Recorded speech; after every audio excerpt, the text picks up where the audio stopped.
একজন অহংকারের সঙ্গে রাস্তায় হাঁটছে, আর একজন বুদ্ধিজীবী বলছে, ভাইরে তোর অহংকার কিসের? তুই যে পৃথিবীতে এসেছিস কোন সোনার গেট দিয়ে তুই আসিস নাই, কোন সোনার দরজা দিয়ে তুই আসিসনি। তোর আসার জন্য তোর আল্লাহ ব্যবস্থা করেছে, একবার পুরুষের পেশাবের রাস্তা, একবার নারীর পেশাবের রাস্তা। পেশাবের রাস্তা দিয়ে তুই আইলি, তোকে এমন একটা জিনিস দিয়ে বানানো হয়েছে যেটা স্খলন যখন হয়েছে তোর মা বাপের, তাদের গোসল ফরজ হয়ে গেছে। আল্লাহ তাবারক ওয়া তাআলা সূরা দাহরে বলছেন, হাল আতা আলাল ইনসানি হিনুম মিনাদ দাহরি লাম ইয়াকুন শাইয়াম মাযকুরা ইন্না খালাকনাল ইনসানা মিন নুতফাতিন আমসাজিন নাবতালিহি ফাজআলনাহু সামিয়াম বাসীরা। আমি আল্লাহ তোকে যে বানালাম, কিসে থেকে বানালাম শুনে নে। তোকে আমি বীর্য থেকে বানিয়েছি, আর তুই শুনেলে নিজেকে এত বড় অহংকার করিস না। ইন্না হাল আতা ইলাল ইনসানি হিনুম মিনাদ দাহরি লাম ইয়াকুন শাইয়াম মাযকুরা। এখন তুই মাস্টার, এখন তুই ডাক্তার, এখন তুই ইঞ্জিনিয়ার, এখন তুই মাওলানা, এখন তুই মুফতি, এখন তোর পরিচয় সভাপতি, এখন তোর পরিচয় প্রধান বক্তা, কিন্তু তোর জীবনের একটা লম্বা টাইম পার হয়েছে, তোর ব্যাপারে তখন কেউ কিছু জানতো না। হাল্লাতা আলাল ইনসানি হিনুম মিনাদ দাহরি লাম ইয়াকুন শাইয়াম মাযকুরা। আমার বয়স এখন 54, আমার বয়স এখন 54। বুঝানোর জন্য বলছি, বয়স আমি অ্যাকুরেটই বলেছি। 55 বছর আগে আমি কোথায় ছিলাম? 1 বছর আগে বলছি, মায়ের পেটে ভ্রূণ নড়ছিলাম, 1টা বছর ওখানে নিয়েছি। 56 বছর আগে কোথায় ছিলাম? মা বাপের কাছে শুক্রাণু ডিম্বাণু হয়ে তাদের বীর্যে। 57 বছর আগে কোথায় ছিলাম? তাদের রক্তে। তাহলে 60 বছর আগে কোথায় ছিলাম? আরো 3 বছর। তাহলে খাবারের ফল ফ্রুটের ভিতরে আরো 10 বছর আগে কোথায় ছিলাম? আরো 10 বছর আগে কোথায় ছিলাম? সবাই চিন্তা করেন নিজে নিজের বয়সকে নিয়ে, 10 বছর পেছিয়ে নেন, যে চিন্তা করেন কোথায় ছিলাম। আল্লাহ বলছে, নূর মোহাম্মদ রে, তোর তকদিরটা আমি লিখেছি। তকদির আমার কে লিখেছে? আল্লাহ। পৃথিবী সৃষ্টি হওয়ার 50,000 বছর পূর্বে তাহলে আমি ছিলাম কোথাও? তকদির যখন লেখা হয়েছে তাহলে আমি ছিলাম কোথাও? পৃথিবী সৃষ্টি হওয়ার 50,000 বছর পূর্বে তাহলে আমি ছিলাম কোথাও? লিখছে সেই দিন আল্লাহ 2025 সালে নভেম্বরের 8 তারিখে শনিবার দিবাগত রাত্রিতে তুই সীতা পাহাড়ির মঞ্চে উঠবি। রাত 10:30টায় দেওয়ার কথা হলে কি হবে? 11টা একে বায়ন শুরু করবি। পৃথিবী সৃষ্টি 50 বছর আগে এটা লেখা হয়েছে, 50,000 বছর আগে। 50,000, তাহলে আমার বয়স কত? কয়েক কোটি বছর। আল্লাহ বলছেন, বান্দা আমার প্রাণ করি বলবো না, তোকে আমি বানাবো এটা আমি জানি, কিন্তু পৃথিবীর কেউ জানে না, তোর মা জানে না, তোর বাপ জানে না তোকে আমি বানাবো। কোন জায়গা থেকে তোকে আমি তোর মা বাপের পেটে আমি দিব। তারপরে তোর মায়ের পেট থেকে দুনিয়া, মা প্রথম জানবে তোর মা যে আমার পেটে বাচ্চা এসেছে। এরপরে জানবে তোর বাপ, তোর মাকে, তোর বাপকে তোর মা বলবে, এগো আমাদের পেটে সোনা মানিক চলে এসেছে। তারপরে কেউ জানবে না। এরপরে 2 আত্মীয় জানবে, তোর মায়ের বংশ জানবে, বাপের বংশ জানবে, আমাদের নতুন মেহমান আসতে চলেছে। তারা 9 মাস 10 দিন অপেক্ষা করবে। তারপরে সন্তান পৃথিবীতে এলো। এখনো পঞ্চায়েত জানে না, স্কুল জানে না, প্রাইমারি স্কুল জানে না। খেছি, ঘুরছি, ফিরছি। যখন বয়স 4-5 বছর হয়ে গেল, আব্বা ধরে নিয়ে প্রাইমারি স্কুলে ভরে দিলে। প্রাইমারি স্কুলে হেডমাস্টার জানলে যে একটা নতুন মাল তৈরি হয়েছে, স্কুলে এলো। আস্তে আস্তে পঞ্চায়েত জানলো।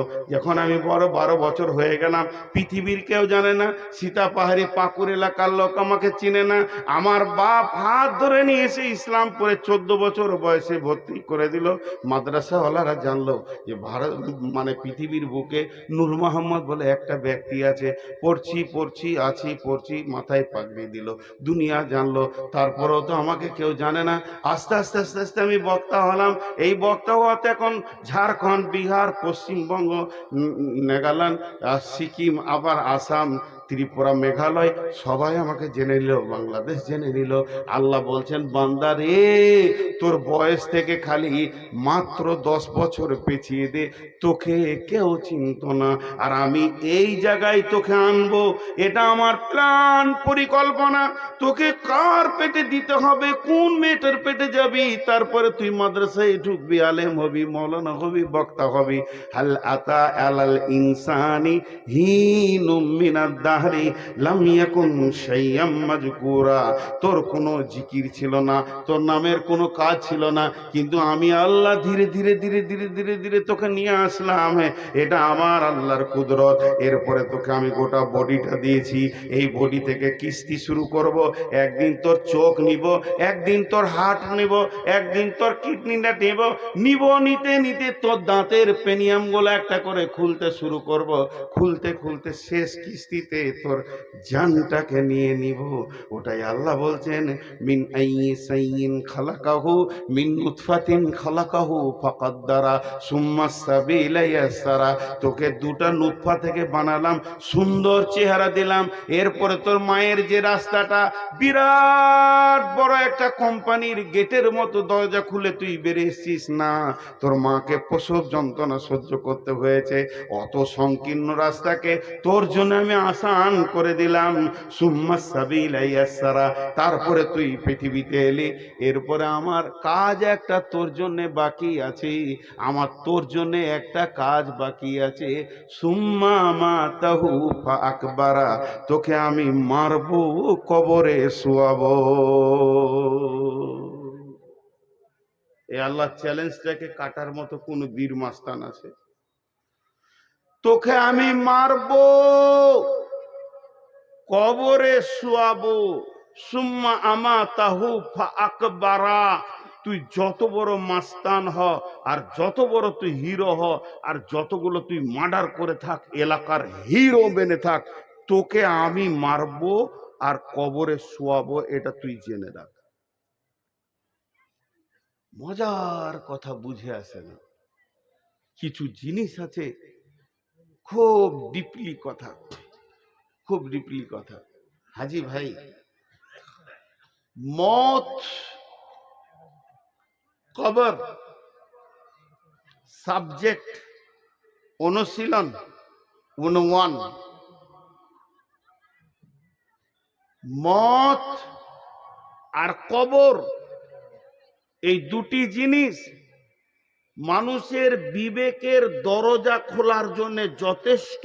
এটা একটা সাবজেক্ট, এটা একটা বিষয়, এটা একটা অনুমান। একটা লোক লেখাপড়া করতে পারেনি, ওকে কবর দেখাও কিছু বুঝবে।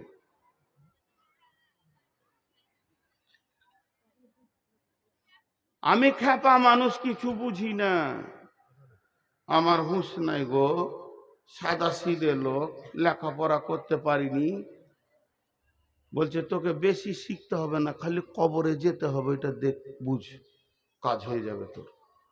পুরো জিন্দেগির রাস্তা তোর চেঞ্জ হয়ে যাবে। মজার জিনিস, এখন স্কুলে মিড ডে মিল দিচ্ছে, খাও। মিড ডে মিলটা দেওয়ার উদ্দেশ্যটা কি? আজকে জালসার একটা উদ্দেশ্য আছে। উদ্দেশ্য কি না, মাদ্রাসার কিছু আয় কালেকশন, ঝামেলায় মুক্ত। আর মিড ডে মিলটা খাওয়ানোর উদ্দেশ্য কি? ছেলেগুলোকে খাওয়াও খাওয়াও খাও, খাক খাক, দুটা কলম শিখবে। তাও তো মাদ্রাসায় স্কুলে এসে 2 কলম শিখবে, সরকারের জন্য খরচা করছে। আমরা যখন শিশু ছিলাম তখন কেক দিত, কেক, কেক একটা করে হাতে দিত, কি খুশি। কেকের লোভে পড়াশোনার ওসব দরকার নাই। পড়ে কি হবে? পড়া করলে তো ঝামেলা, পড়া তো বিরক্ত জিনিস। ছোট শিশু কিছু বুঝি না, কেকটার লোভে টাইমে গোসল করছি, স্কুল যেতে হবে, মনে হচ্ছে যেন অফিসার খুব ব্যস্ত, স্কুল যাবে। লোভটা হচ্ছে কেক পাবো। এই লোভটা দিল কেন? এই লোভে আমার দেশের নাগরিক স্কুলে ঢুকে যাক, আর তারা যেন নিরক্ষর না থাকে, স্বাক্ষর হয়ে যাক, তারা আমার দেশকে ভবিষ্যতে চালাবে এই ছেলেগুলো আমরা চলে গেলে। তার জন্য আর আল্লাহ রসুল লোভ দিচ্ছেন, আল্লাহ রসুল লোভ দিয়ে ডাকছেন এমনি এমনি করে, আমাদেরকে ললকাইছে, আয় আয় আয়। সাদা ভাষা বলে দিলাম আপনাদের দেশে, ললকাইছে, আয়। কিসের লোভ? বিশ্বনবী বলছেন, যদি কোনো লোক মারা গেছে, মূর্তা লোকটার জন্য বলছে না, যে লোকটা জীবিত আছে ওর জন্য বলছে, তুই যদি ওর জানা যায় গিয়ে খালি হাজরিটা দিয়ে দিস, তোর আমল নামাতে এক কিরাত নেকি লেখা হবে, একটা উহুদ পাহাড়ের সমান নেকি লেখা হবে। আর যদি দাফন কাফন কমপ্লিট করে তুই আসিস জানাজা থেকে নিয়ে, তাহলে তোকে কিরাত তাইন দেওয়া হবে, দুইটা উহুদ পাহাড়ের সমান তোকে নেকি দেওয়া হবে, এই দুটি নেকি তুই পাবি। এবার মরে গেছে কে?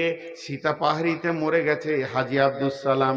আমি বলছি ইসলাম বলতে চল চল চল নেকি পেয়ে যাব, পাকুরওয়ালারা বলছে চল চল চল নেকি পেয়ে যাব, বৈষ্ণবডাঙ্গা বলছে চল চল চল নেকির লোভে চলে আসছে, চারিদিক থেকে নেকির লোভে ভিড় হচ্ছে।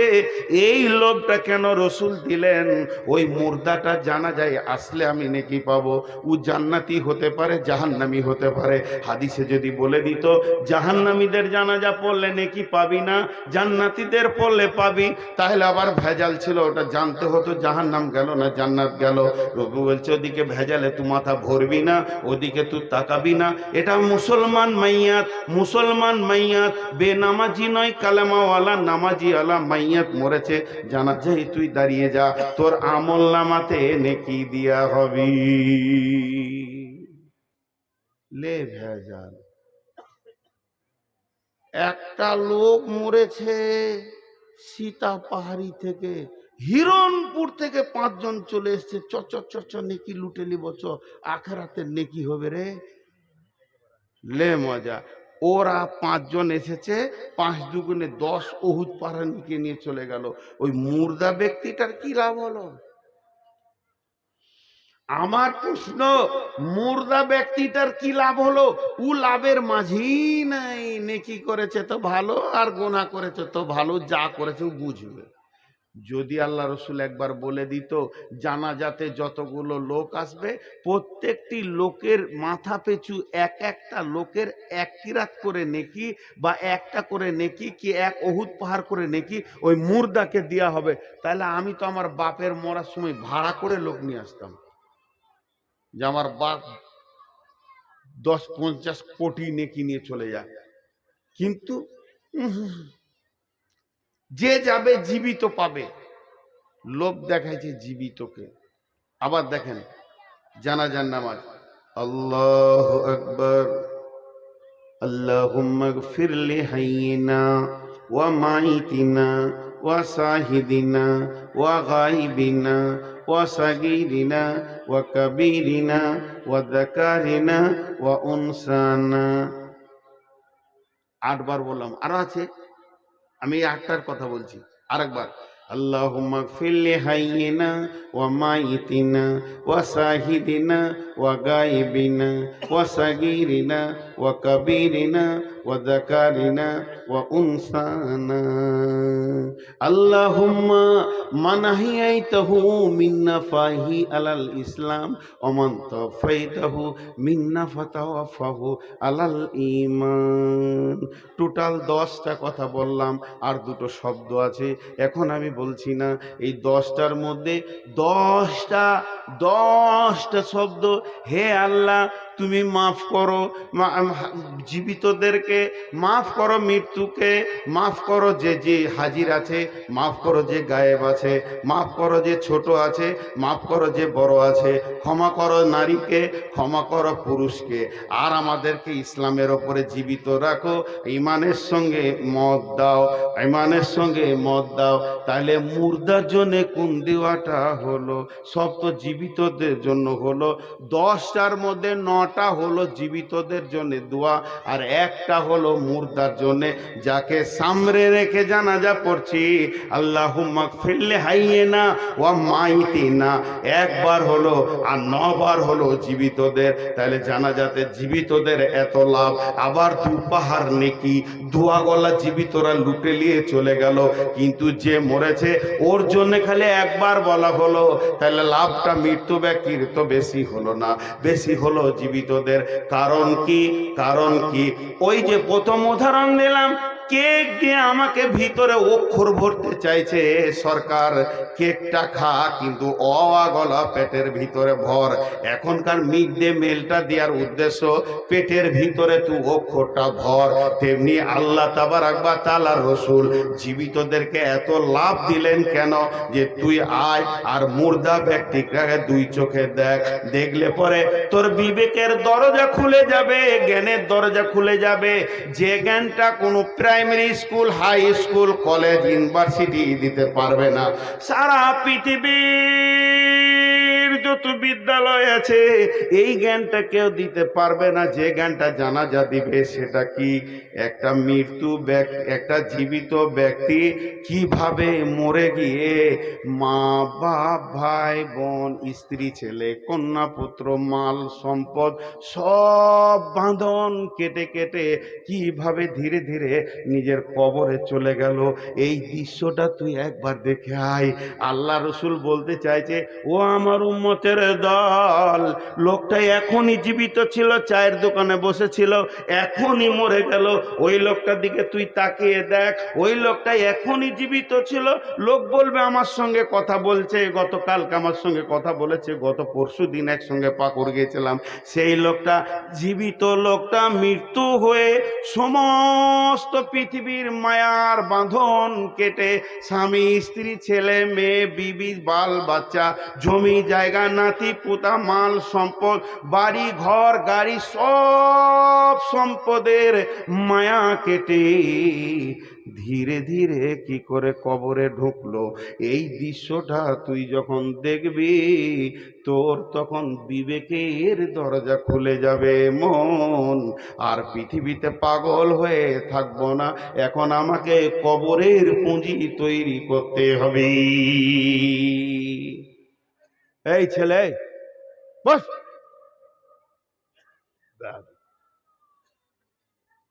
আবার মোবাইলে দেখা আছে বলবার। ছোট ছেলের হাতে অ্যান্ড্রয়েড ফোন, অবাক লাগছে। তোমার পায়ে বসার ফোল্ডিং নাই, রোগা আছো, চেয়ার দেবো, বেয়াদবের মতো দাঁড়িয়ে আছে, ফের বসেছে, হাগা মার দেবে, খানিক পরেই উঠবে, দিয়ে কেটে পড়বে। আমি যেটা বুঝাতে চাইলাম সেটা পারলাম কিনা একবার জিজ্ঞেস করছি। জানাজাতে এত লোভ দিয়ে ডাকা হচ্ছে এই জন্যই, তুমি একটা জীবিত ব্যক্তি মৃত হয়ে কি করে পৃথিবীর সম্পদ আত্মীয়র বাঁধন কেটে কবরে ঢুকলো ওইটা দেখো। ওইটা দেখলে তুমি মসজিদের দরজাটা খুঁজে পাবে, তুমি মসজিদের দরজাটা খুঁজে পাবে। তোমার মাস্তানি থেকে তুমি ঘুরে আর লাফাঙ্গাকিরি করবে না, এখন তুমি রাস্তা খুঁজে পাবে। মৃত্যু ব্যক্তিকে কবরে জুয়া দেখার পর, মৃত্যু ব্যক্তিকে কবরে জুয়া দেখার পর একটা জীবিত ব্যক্তি মরে কি করে কবরে ঢুকলো, এই দৃশ্যটা দেখার পর কোনো জীবিত ব্যক্তির যদি বিবেকের হুঁড় কাটা না খুলে, বিবেকের দরজাটা না খুলে, এখনো যদি মসজিদ খুঁজে না পাই ওই দৃশ্য দেখার পর, তাহলে ওকে পৃথিবীর কোনো মৌলানার, মুফতি আর মাদ্রাসা নাই যে ওকে হেদায়েত দিয়ে দেয়। ওর সিল মরে গেছে, এই পায়ে ফোল্ডিং নেই, 2 টাকা বসাচ্ছি, 2টা দাঁড়িয়ে থাকছে, চেয়ারটা দিব নাকি, আমি নিচে বসবো? কেন রে বাপ এসে দাঁড়িয়ে থাকছেন কেন? ওটা কি সুন্নতে মুআক্কাদা?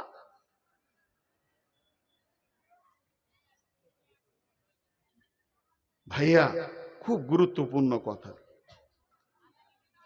আমাদের শেষ মত, আমাদের শেষ মত, মতের পরই কবর। বিসমিল্লাহির রহমানির রহিম। ওয়াইদাল কুবুরু বু'থিরাত ইসরাফিল যখন সুর ফুঁকবে তখন কবর থেকে মানুষকে উঠানো হবে। আবার সূরা আদিয়াতে বলছেন আফালা ইয়ালামু ইদা বু'সিরা মা ফিল কুবুর, তুমি কি জানো না কবরের ভিতরে কে আছে লুকায়িত, তাকে তোলা হবে। কবর একটা এমন জায়গা, সেখানে ইমানদারও আছে বেঈমানও আছে, তাদেরকে কবরে তোলা হবে।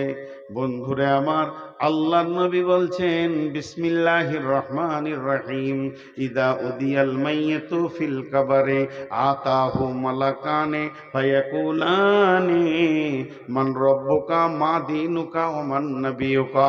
যখন ফেরেশতা আসবে, মানুষকে কবরে রাখা হবে, কবরে শুইয়ে দেওয়া হবে, মুর্দা ব্যক্তি শুয়ে থাকবে, অচৈতন্য অবস্থায় থাকবে, তার মাপরে বাঁশ দেওয়া হবে, মাটি দেওয়া হবে, সে ভিতর থেকে সব কিছু বুঝতে পারবে, এমনকি পায়ের জুতোর শব্দ সে শুনবে কবর থেকে, যে আমাকে কতজনে এসে রেখে চলে গেল, কতজনে এসে স্নেহ মমতায় ডাকিবে নামটি ধরে, কত বন্ধুর স্মৃতির অশ্রু ঝরিবে তোমার পরে, সারা নেহিবে ফিরে যাবে তারা আমাকে পেছনে রেখে, তুমি হাসিবে সবারে কাঁদায়া সবার অশ্রু মেখে। একটি সকাল একটি বিকাল কাটেনি যাদের ছাড়া, ভাবিতে পারিনি কেমনেতে হায় পর হয়ে যাবে আজ তারা। এর নাম কবর।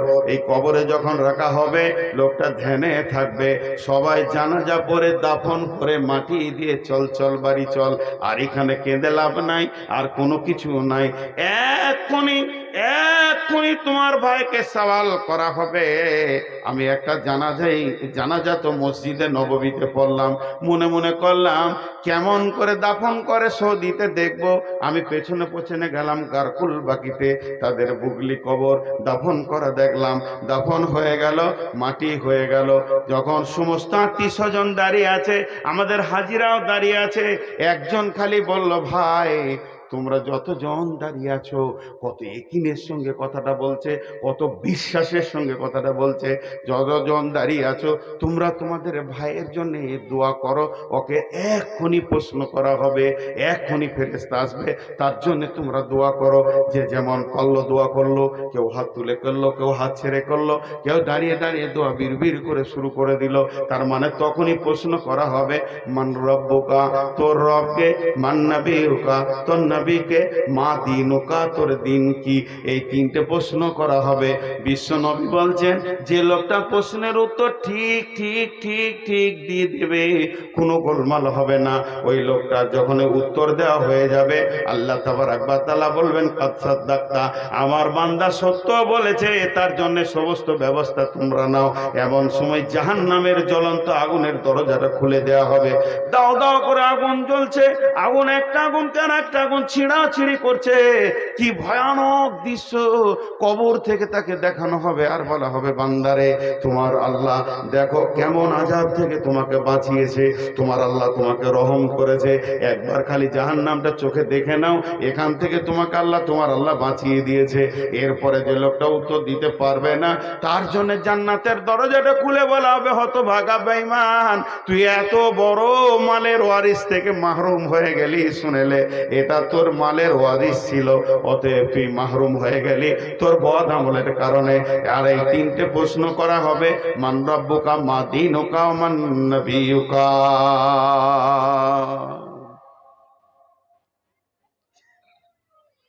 কবর এমন একটা জিনিস যে মানুষের সমস্ত চেতনার দরজা খুলে দেয়। কবর এমন একটা জায়গা, আপনার সাথে কেউ থাকবে না, আপনি একা, আপনি একা, সেদিন একা। জি, কবরে আযাব হবে। মাঝে একটা কথা বলে দিচ্ছি, কবরে আযাব সত্য। বিশ্বনবী হেঁটে সাওয়ার হয়ে ঘোড়াতে খচ্চরে সাওয়ার হয়ে যাচ্ছিলেন, দুটা কবরে আজাব চলছিল, খেজুরের ডাল নিয়ে দুটা কবরে দিলেন আর বললেন যতদিন ডালটা না শুকাবে কিছু আজাবটা হালকা হবে, মাফ হয়ে যাবে নয়। তার মধ্যে একজন গীবত করেনেওয়ালা আর একজন পেচ্ছাবের ছিটা লেগে যেত, অত খেয়াল করতো না। আর এখনকার ছেলে পেচ্ছাব করে পানি নেই না, পেচ্ছাব করে পানি নেই না। আম্মা জান আয়েশা রাদিয়াল্লাহু তাআলা আনহা ঘরে আছেন, বিশ্বনবী নাই, একটা ইহুদিদের মেয়ে ভিক্ষা করতে এসেছে। মেয়েটা হলো ইহুদিদের। আম্মা জান আয়েশাকে বলছেন, আম্মা জান আয়েশা কিছু খাবার আছে কি? আম্মা জান আয়েশা বলছে ঘরেতে কিছু নাই, অনেক খুঁজে আমি দুইটা খেজুর পেলাম, এই দুটি খেজুর এনে ইহুদির মেয়েটার হাতে দিলাম। যখনই মেয়েটা আমার খেজুরটা পেল, আমার খেজুরটা পাওয়ার পর ওই মেয়েটি আমাকে দোয়া দিল, রে আয়েশা আল্লাহ তোমাকে কবরের আযাব থেকে মুক্তি দান করুন। আমি অবাক হয়ে গেলাম, ই কেমন দোয়া! বিশ্বনবী যখন বাড়িতে আসলেন আমি বললাম ঘটনাটা, ও দয়ার নবী গো, শুধুমাত্র দুটি খেজুর দিয়েছি, যার বিনিময়ে আমাকে দোয়া দিয়েছে আল্লাহ যেন কবরে আযাব থেকে তোমাকে মুক্তি দান করে। কবরে আযাব কি হবে? নবীজি বললেন আযাব আল কবরে হাক্কুন। আয়েশা রে, তুমি কি জানতে না এতদিন কবরে আযাব হলো বড় কঠিন, এটা হক, এটা হক, এটা হবেই। আম্মা জান আয়েশা বলছেন এরপর থেকে আমি খুব সূক্ষ্ম ধ্যানে খেয়াল করতাম নবীজি যে দোয়াগুলো ফিস ফিস করে পড়তো, তার ভিতরে বাড়িতে যে নামাজগুলো পড়েছে, নফল পড়েছেন, সুন্নত পড়েছেন, আবার তাহাজ্জুদ পড়েছেন, তো রসুল যখন দোয়া পড়তেন আমি খেয়াল করে দেখেছি এমন কোনো নামাজ নাই যে নামাজে তাতে সুন্নত হোক, নফল হোক, অজিব হোক, যাই হোক, তাহাজ্জুদ হোক, যে নামাজে কবরে আযাব থেকে নিজেকে মুক্তি চাননি। আল্লাহ রসুল ওই দোয়াটা আমাদের জন্য দিয়ে দিয়েছে। আমরা যখন নামাজে তাশাহুদে বসি তখন বলি আল্লাহুম্মা ইন্নী আউযু বিকা মিন আযাবি জাহান্নাম ওয়া আউযু বিকা মিন আযাবিল কবরি ওয়া আউযু বিকা মিন ফিতনাতিল মাসিহিদ দাজ্জাল। এই দোয়াটা আমরা পড়ি। বিশ্বনবী প্রত্যেকটি নামাজের শেষে কবরের আযাব থেকে নিজেকে মুক্তি চেয়েছেন।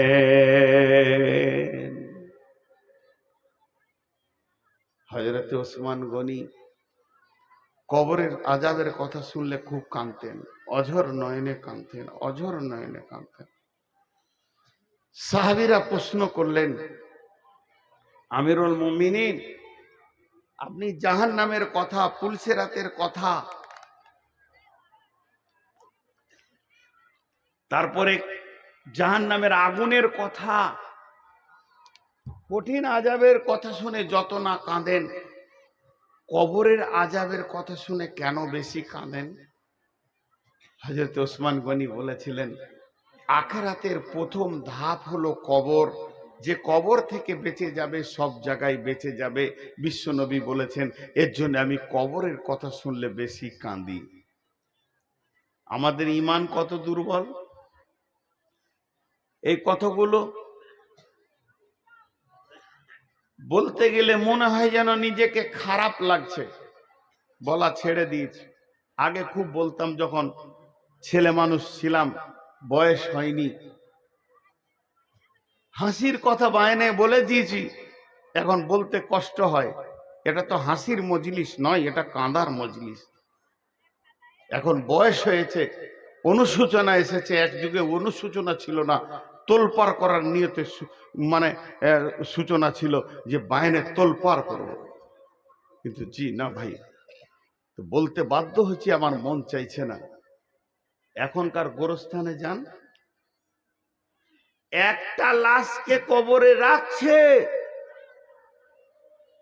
লাশকে শোয়ানো হচ্ছে, বিসমিল্লাহি ওয়ালা মিল্লাতি রাসূলুল্লাহ সাল্লাল্লাহু আলাইহি সাল্লাম, রাসূলুল্লাহ সাল্লাল্লাহু আলাইহি সাল্লাম পড়ছি, তাকে রাখা হচ্ছে, মাইয়াতকে বলা হচ্ছে তুমি এতদিন সিপিএম ছিলে, তৃণমূল ছিলে, কংগ্রেস ছিলে, এসোসিয়াই ছিলে, তুমি মোর্চা পার্টি ছিলে, আর কি পার্টি ছিলে, আর কি পার্টি ছিলে, সব লাত মেরে দাও। তুমি হানফি ছিলে, সাফি ছিলে, মালিকি, হাম্বিলি, শিয়া, সুন্নি, কাদরানি, চিস্তিয়ানি, নকশবন্দি, তোমার হাজারকে লাত মেরে ছেড়ে দাও। এখন তোমাকে শোয়ানো হচ্ছে মিল্লাতে রসুলের উপরে, তুমি নবী মোহাম্মদের উম্মতের রুলসে তোমাকে শোয়ানো হচ্ছে, তোমার হুঁশিয়ারিতে তুমি কাজ করো।